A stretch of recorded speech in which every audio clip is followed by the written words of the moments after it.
Good morning, afternoon, evening, ladies and gentlemen. I hope everybody's doing well today. We're taping Monday after the Christmas holidays. Hope you had a nice Christmas.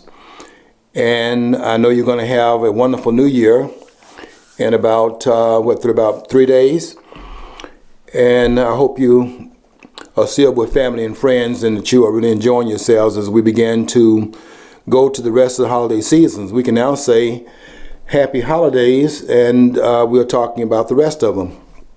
But the one I was talking about last week, Friday of last week, was Christmas, and I was saying to everybody I came in contact with, Merry Christmas.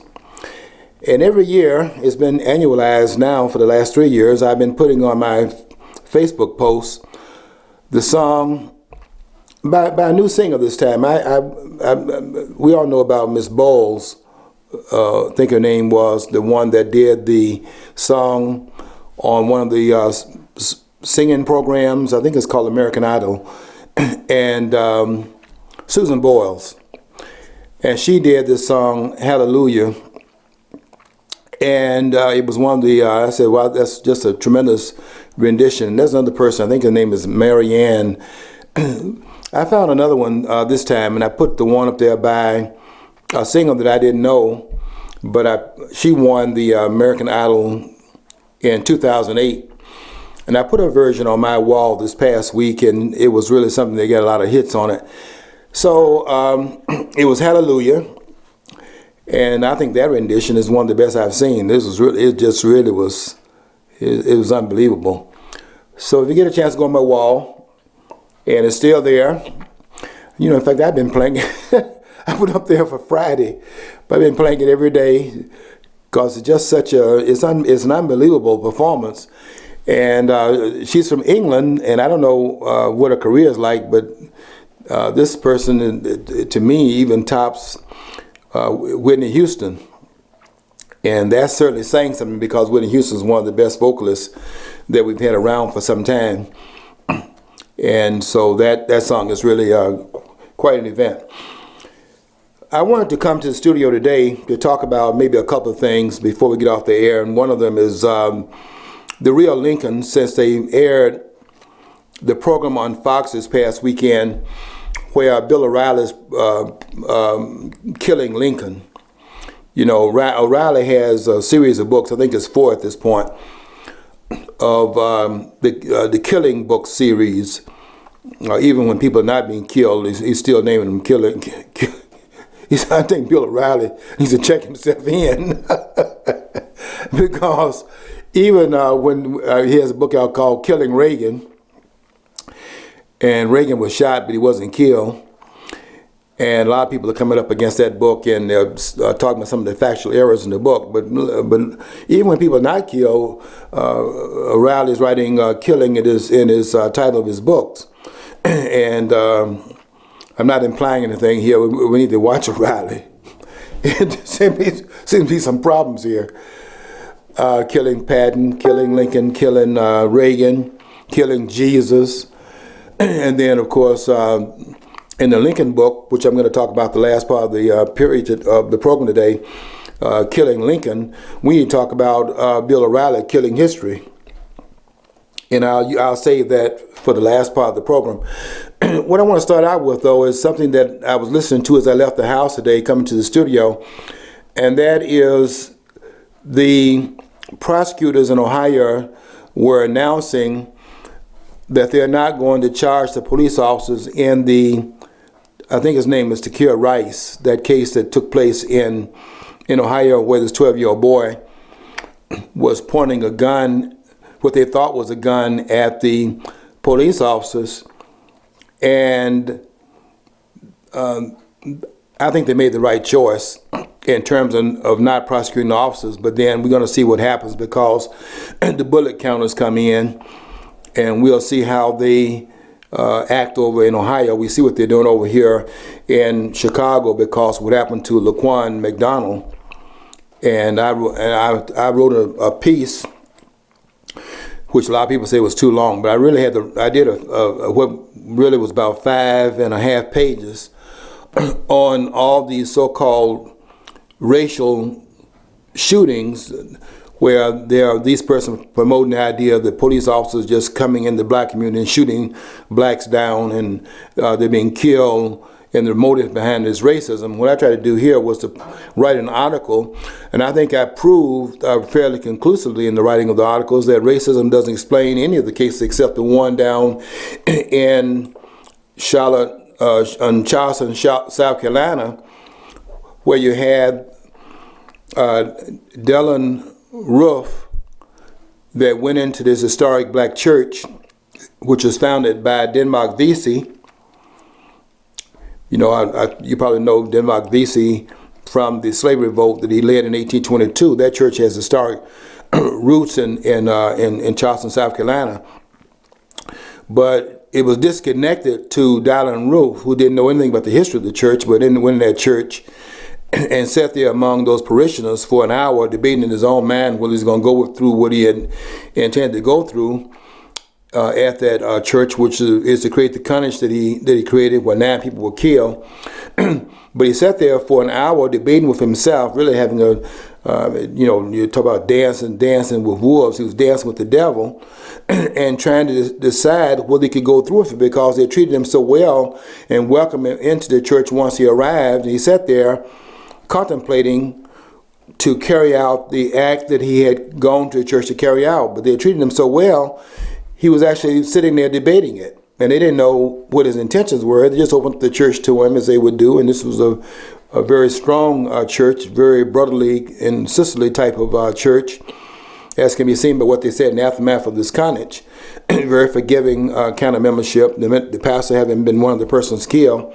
All those 9 persons were killed in that church. And what I said in the article that I wrote was that this was, of all these other cases that they're trying to make into racism cases, this is the only one that really had a racial motive in back of it, although I know the claims are being made that they all have a racial motive, but that's because the persons that are importing racism into it, first of all, the media, then the president gets involved in it and muddies the water even more. And then, of course, you have the bullet counters and the provocateurs who see race in everything, whether there's a black and white person involved in it on both sides of the divide, and the black person is a victim, that in and of itself orders it to be a racial case, and racism being the motive behind what occurred. And what I did in the post that I did, I think this post, was this a 2-part post? I think this was a 2-part post that I did starting Saturday, and I did the other part yesterday.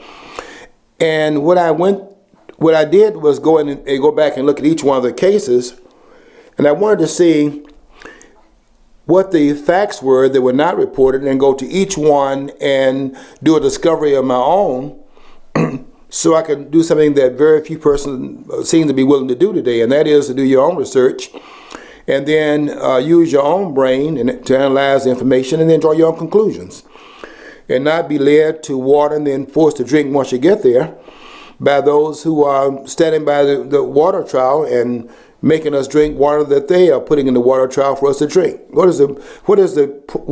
You see, as I said in my post, I think that each person is responsible for what conclusion they draw themselves. It's not the New York Times that is responsible, or these alphabet soup cable programs where they make these determinations and have us being led into a conclusion of their making, and we draw the same conclusion, thinking that we've done some thinking about it. So I went behind each of the cases, and I didn't go back over the ones I've gone over in the past, because I already put to bed this noise being made around Trayvon Martin's the shooting incident that involved Trayvon Martin, and the shooting incident that involved Michael Brown in Ferguson, Missouri. I already proved in those cases were not about racism. You can just forget that. And I raised the question that if that were the case in either one of those 2 cases, then why didn't somebody go to jail?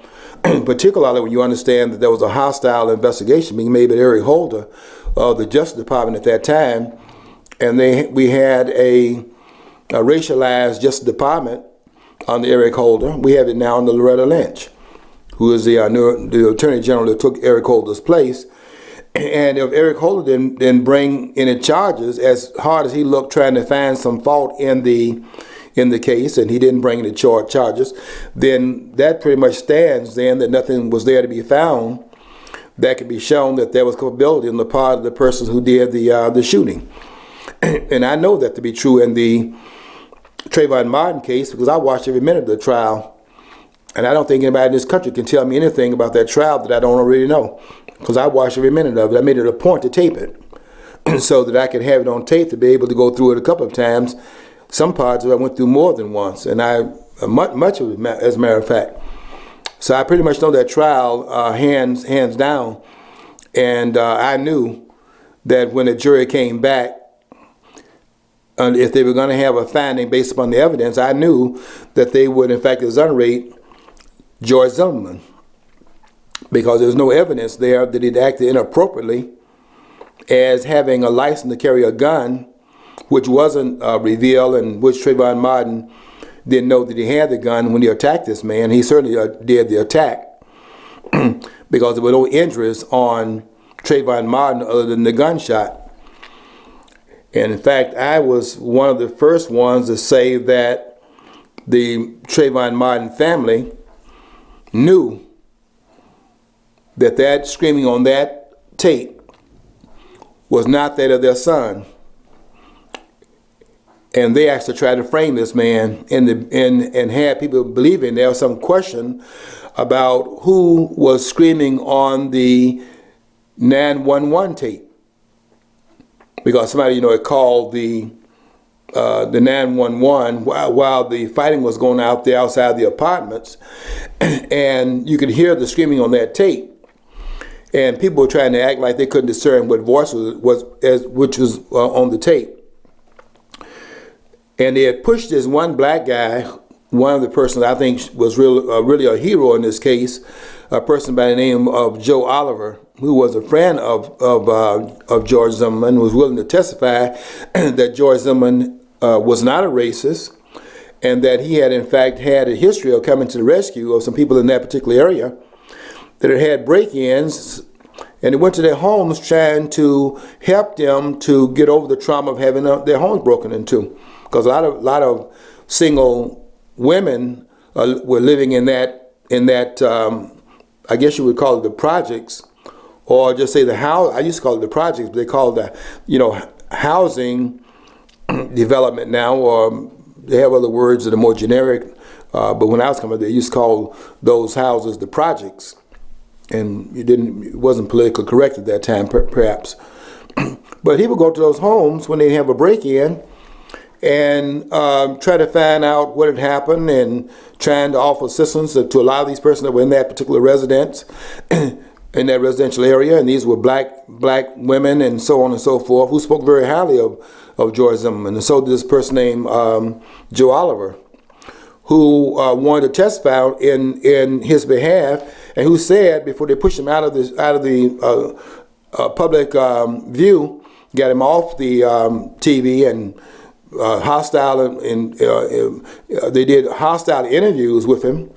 I saw one by Bob Schieffer, for example, and nothing but hostility in terms of, almost asking him without actually raising the question, why are you in here testifying for this person when the person that was shot was black? Because if we should in fact lie, if the evidence is something that shows that there's no culpability on the part of the shooter, we should lie about it and convict him anyway. And Joe Oliver was honest enough to come in and say that when they asked him whose voice does he hear on that tape screaming, he said that's George Zimmerman. That is George Zimmerman screaming on that tape. And anybody that is not a dunce cap and is not willing to lie about it would have had to say the same thing, because the evidence is such that the only wound, the only injury on Trayvon Martin's body was a gunshot. And the gunshot was at an angle, as determined by the forensic evidence, was upward, meaning that at the time that Trayvon Martin was shot, he was on George Zimmerman, above him, and the trajectory of the shot shows that he was shot off of Zimmerman, consistent with the screaming in that tape, because of the injuries that George Zimmerman had sustained. I looked at those injuries, So I've already dealt with that case. And in the case of Michael Brown, where they started first of all, they were doing the hands up, don't shoot, until they had 5 black witnesses that were there at that scene. And they came, and I give them a lot of credit for this. I would have come up, publicly and identified myself, had no problem with it, because I'm telling the truth. I don't care who knows it.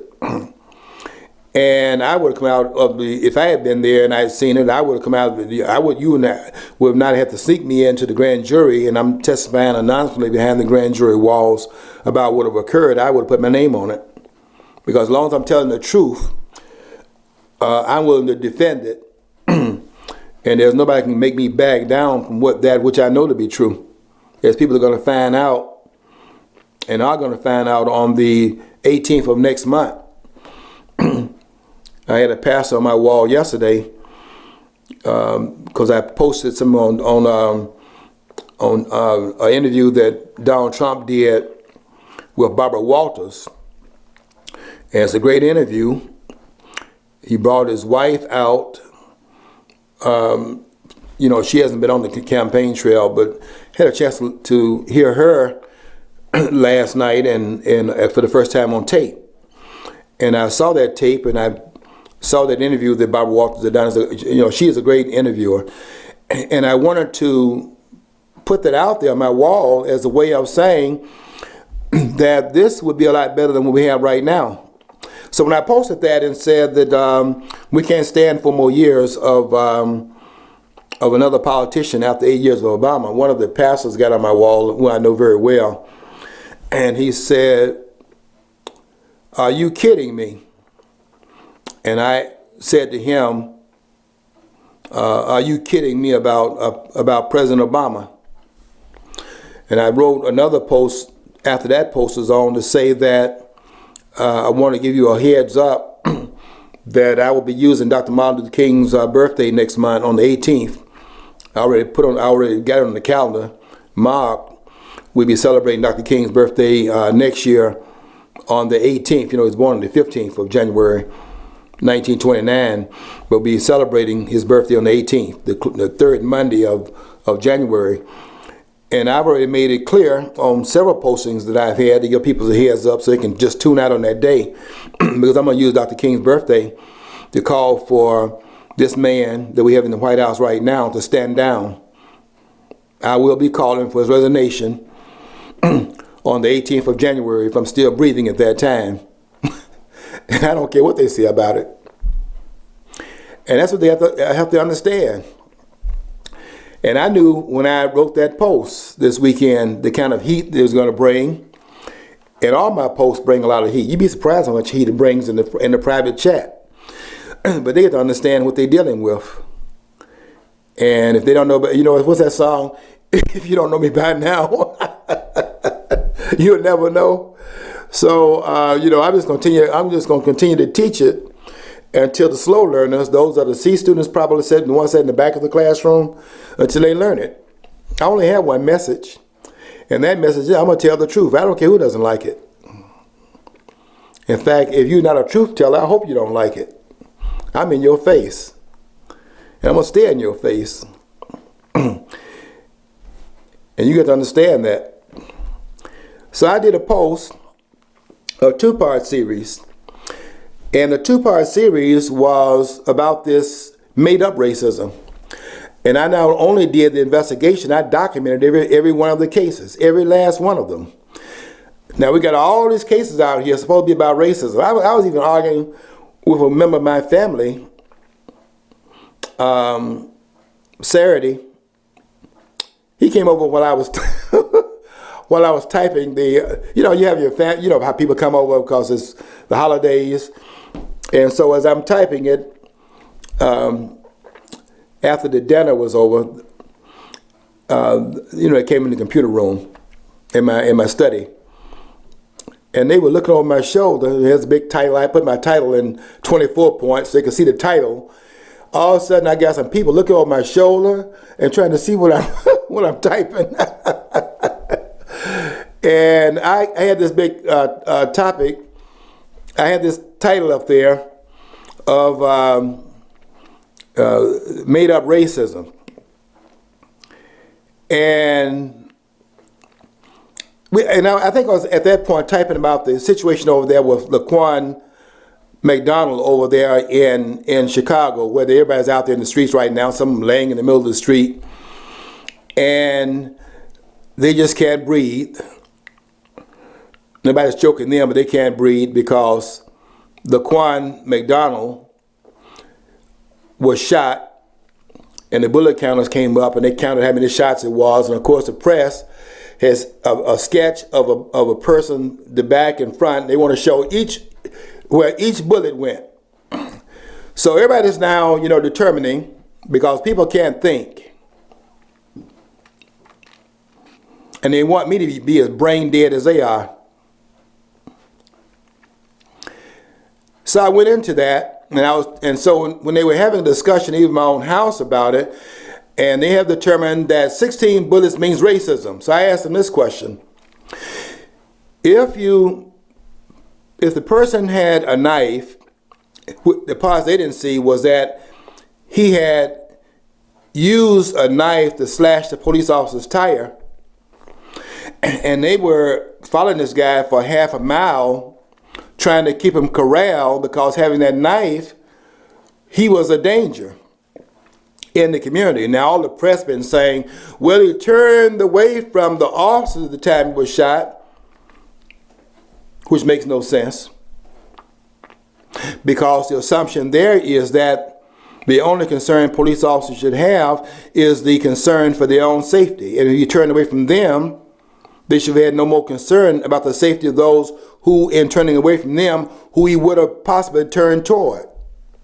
There's still a threat there. But what the press did report, and what my research indicates, is that they had called, because they didn't have any tasers on the scene, they had called for tasers to come on the scene and to bring tasers so that they could try to corral this guy. This guy has a knife, and they didn't want to use deadly force. But the car that drove up on the scene, the guys came out of the car, the two guys came out of the car, and they had their guns drawn. And they told him to drop that knife. And when they didn't drop the knife, they shot him. And when I was telling the relatives over there, looking over my shoulder, since they wanted to argue while I was typing the article out, I asked them if the first shot was racist, or was when the first shot was fired, was it in fact the knife that was the issue? And when they agreed that the knife was the issue in the first shot, I then said, if the first shot in which they fired was not a shot of racism, at what point did racism kick in then? What you have here is a case of where the officer shot a person carrying a weapon and then continued to shoot. And so the issue there is excessive force, period.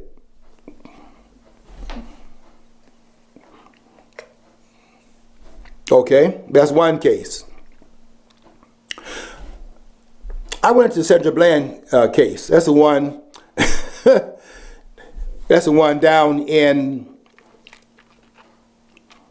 Texas, Waller County, Texas. The woman that was found hanging in her jail cell, hanging from a garbage bag that had been used to tie around her neck, and she was hanging from that bag that had been used to bring about a fixation. And because she was incarcerated at the time in the custody of the police when she was found hanging, then the assumption is that the jailers, which makes no sense, would have injured this woman. And that's where everybody's going with. They killed Senator Bland. I did an investigation of that case. Because the media does not, see, I'm not I'm not fooled by the media because I know what the media is. I know what they're doing. So I investigated the Senator Bland case. Senator Bland was depressed because she had lost her child and had attempted suicide once before. And the relatives made this comment and did not know that in making that comment, they gave up knowledge that they were prescient about her tendencies in her depression to endanger herself. And what Senator Bland did in that cell,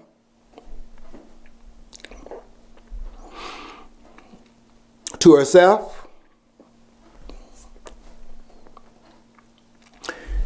let me tell you something about this case. When a person attempts suicide, or when a person commits suicide, committing it then not being successful at it, or committing it where you were successful, whenever a person commits suicide, what they're saying is that they refuse to live in a world in which the people around them are living.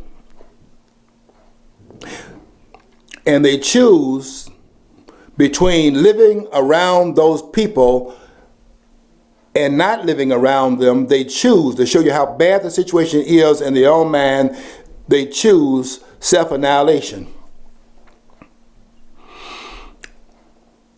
They choose to immolate themselves, to incinerate themselves, to kill themselves. And in that cell, to show you the mindset that is triggered in that cell and how isolated Senator Bland felt at that time, they had a $5,000 bond on Senator Bland. That means that you pay $100, that you pay $10 for every $100 on the bond, and that would be $500 on a $5,000 on a $5,000 bill.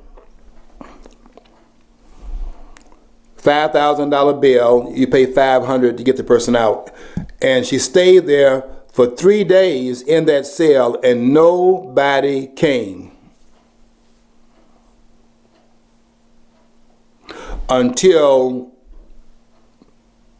Senator Bland had committed suicide.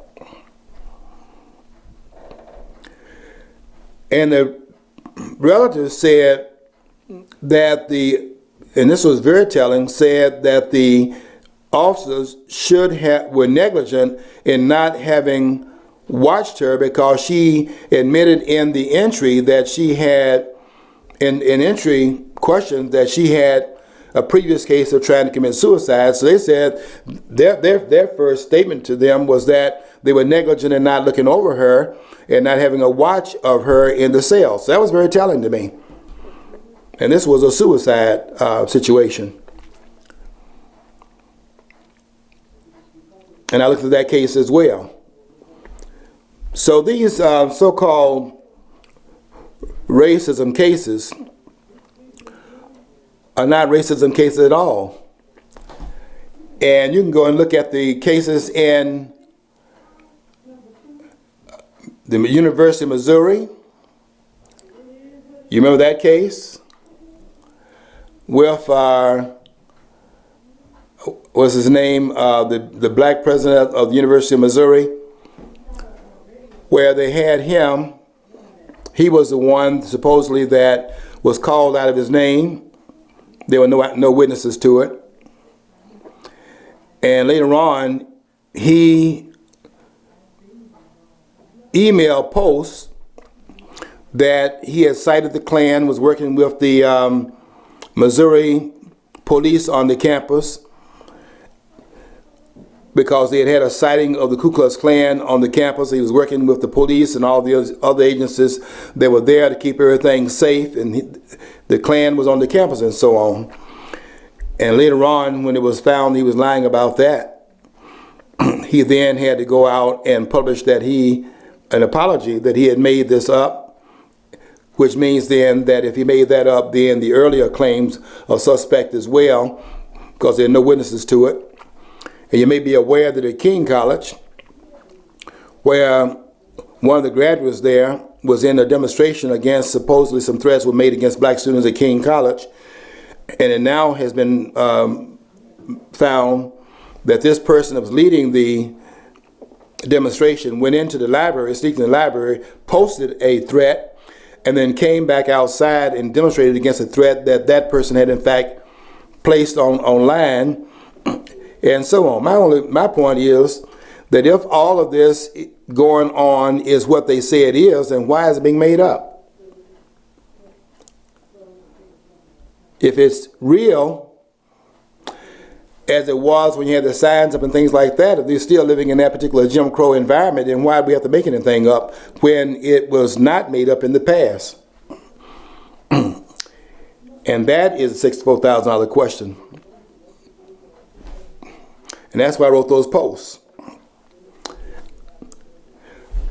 Okay, the other thing I want to talk about, because I think I put that to bed in terms of the post I put on Facebook. And I'm writing it because I want us to be clear. Because anybody can say anything, but the question is, what are the proofs?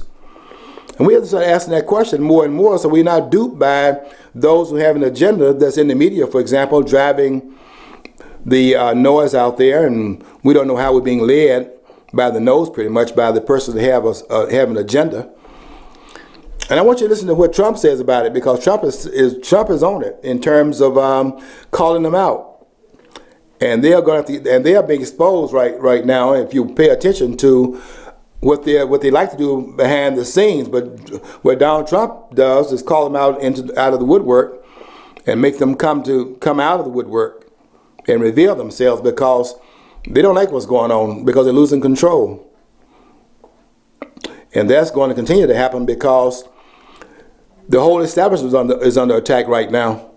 And they know what all this noise out here is being made that they're not controlling. They know what it means. They know exactly what is happening right now. And they are absolutely losing control of the public, who don't, the polls indicate that, because how is Donald Trump leading where people like Scott Walker from Wisconsin and the former governor of Texas, how is it that, and now Lindsey Graham of South Carolina, how is it politicians are dropping out? Because they can't create any momentum, and those that are not politicians, who are outside the orbit of politics, is coming in, and it's like a person that's a medical doctor, and someone coming into your field and doing better in your field than you're able to do. And so in the political arena, you got these politicians who've been there for a while. These are seasoned politicians. How long has Lindsey Graham been in Congress? I mean, he didn't just get there. I mean, these guys go up there and stay for a while. And how is it that he had to drop out a week before last? And we have Scott Walker supposed to come in and take over the show, and he was the second person to drop out.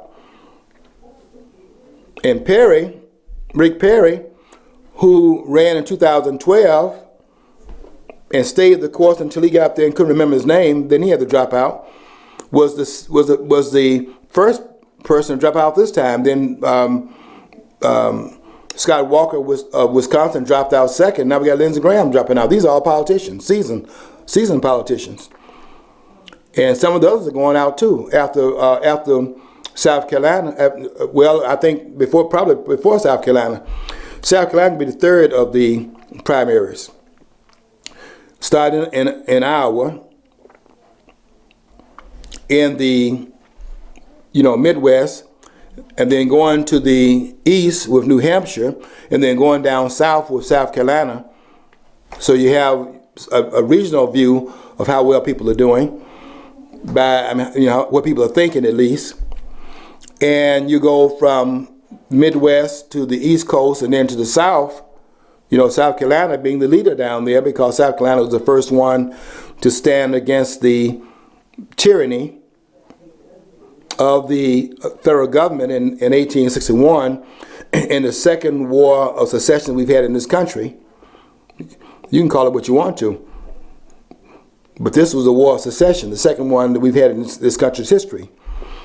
The first one was in 1776, and we had another war of secession in 1861.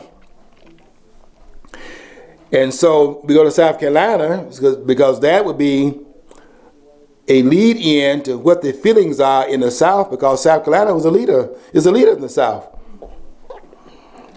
And we'll find out what that is about. And then after South Carolina, we'll know. And the first primary starts in February, and even Reilly Priebus is saying by April we'll know who the candidate will be. And I was looking at Michael Moore's comment online, and Michael Moore, I'm not quoting him as an authority on anything, but Michael Moore said that Donald Trump is going to be the nominee, and it certainly seems that way, because they don't seem to be able to throw anything out there to stick into this guy. I mean, Donald Trump is a Teflon candidate, and what the voters seem to be saying is that they don't care what he says, they don't care what they say about him. They're sick of politicians, and this person is an outsider, and that's what they're going with. It seems like that's what the polls are indicating, and they've lost control. I mean, we see that with the polls, and not just the polls with Donald Trump. We see that with the polls in terms of what they're saying about the politicians in the Congress. 13% approval rating, which means 87% disapproval. And Donald Trump is stepping in the gap at a time when the numbers are down, because they tried both of the political parties, and both of them have been found wanting. They had John Boehner step down recently, and they put Paul Ryan in his place, and they're finding that Paul Ryan is wanted, making a deal they just made now on this omnibus budget that was made, where they put everything in it that the Democrats wanted in the budget, and then they came out talking about their compromise. They didn't compromise, they gave in, they capitulated. And people are sick of the way the Washington's running. So I think that what we're seeing is a reaction to it. The voters are coming away from being glued to either one of the two parties and now making independent choices. And that is what we are seeing, and that's a good thing, because neither one of the two parties really should be respected. Let me say a few words about the movie, which I wrote about today, and I'll be doing a two-part series on this in terms of the film by Bill O'Reilly, Killing Lincoln. Bill O'Reilly, after the film was shown, it was a 2-hour film, came on at 9 and stayed to 11, and they had a 1-hour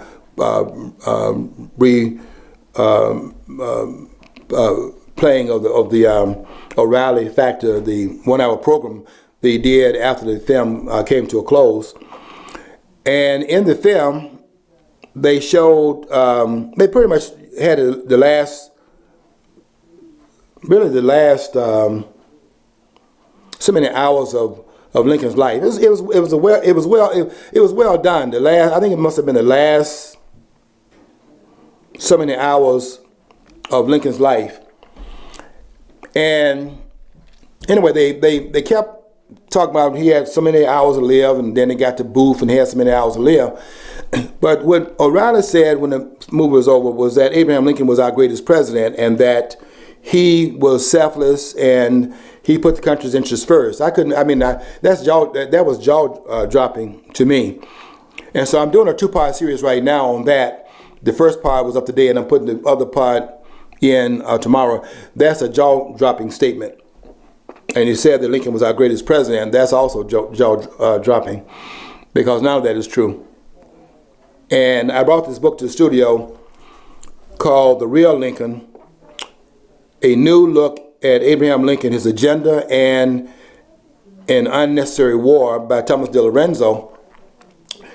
And I think that this book is really it's not the only one. There's a book by Charles Adams that's also very good, and a lot of other books too. Lincoln Reconsidered is a very good book. Also a book called Lincoln en Masse, which is excellent to read. Read some of the books outside of the orbit of what the cult of Lincoln is saying about it, and you'll get some other insights. And I'll be posting tomorrow. I hope you read part 1. I put up on Facebook today, and I'll be posting tomorrow on part 2, where I'll be going into John Wilkes Booth, whose comment in the film was in fact made and then dismissed as what the importance of it was, where when Booth jumped onto that stage after having shot Lincoln, went into the applause, was in the audience where he could muffle the shot, then fired a single shot into the back of Lincoln's head, jumped onto the stage and said, John, we ran out of time, I got 1 minute, jumped off on the stage and said, "Sic semper tyrannis." And he quoted the comment that he made, then everybody's dismissed what that comment means. And O'Reilly took John Wilkes Booth racism and then ran with it as if that's the motivation. And tomorrow when I write part 2, I'll be discussing why he didn't holler when he jumped off the stage and say he freed the slaves, but said "Sic semper tyrannis." And I would have O'Reilly to understand that John Wilkes Booth, who was from Maryland, and then go look at what happened in Maryland during the Civil War, and then connect that to why he said "Sic semper tyrannis" when he jumped off the stage, which I'll be dealing with part 2. You might want to do some things on it as well. Okay, got to get out of here because the Catherines are in the studio, and they'll be coming up at 3:30 and staying around to 4 o'clock. And we're so glad to see them the Monday after the Christmas celebration. They didn't come in last time, but they're here today, and want you to stay tuned for that program called Satura's Black History Corner. Until next week, want you to follow your dream as always, and don't forget, if you don't follow your dream, you will never know what's on the other side of the rainbow.